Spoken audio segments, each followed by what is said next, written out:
अस्सलाम वालेकुम, welcome back. सबसे पहले तो मेरी तरफ से आप सबको गुज़श्ता ईद मुबारक। सीक्वल सर्वर की सीरीज़ का हमने आगाज़ किया था ईद से पहले।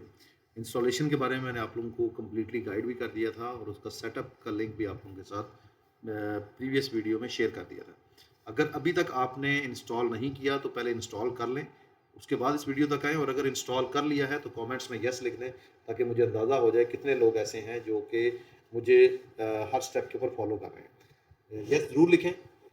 और नहीं इंस्टॉल किया तो जब तक इंस्टॉल नहीं करते इस सेशन को स्टार्ट करने का फ़ायदा नहीं है।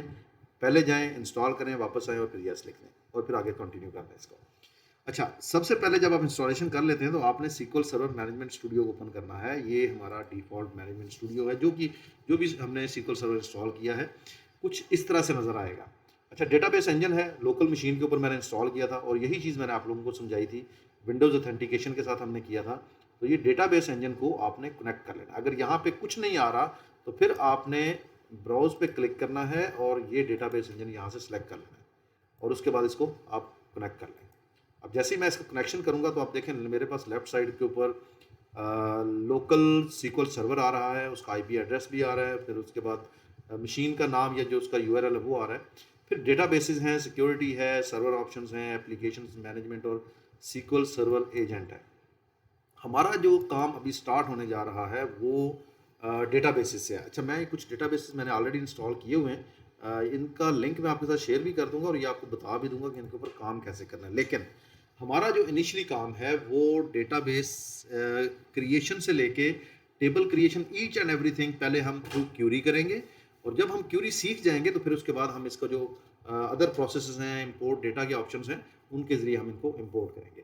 अच्छा, डेटाबेस दो तरह से आप क्रिएट कर सकते हैं। पहला तरीकाकार क्या है कि आप डेटाबेस के ऊपर राइट क्लिक करें, न्यू डेटाबेस करें और इसको एक नाम दे दें यहाँ पे। एक तरीका ये है, लेकिन आपने क्या करना है कि न्यू क्यूरी, ये फाइल के नीचे देखें न्यू क्यूरी आ रहा है, इसमें आपने क्लिक करना है और क्लिक करने के बाद यहाँ पर आपने लिखना है क्रिएट डेटाबेस। कोई मसला नहीं है अगर आप इसको स्मॉल में लिखते हैं या कैप्स में लिखते हैं, उससे कोई फ़र्क नहीं पड़ेगा।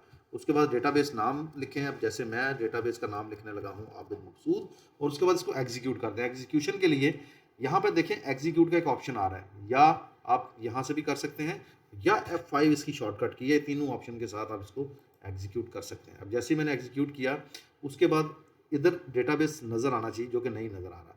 अच्छा चलें, कोई बात नहीं, हम इसको रीलोड करते हैं, ये रिफ्रेश करते हैं तो ये देखें आबिद मकसूद के नाम से एक डेटाबेस भी आ गया।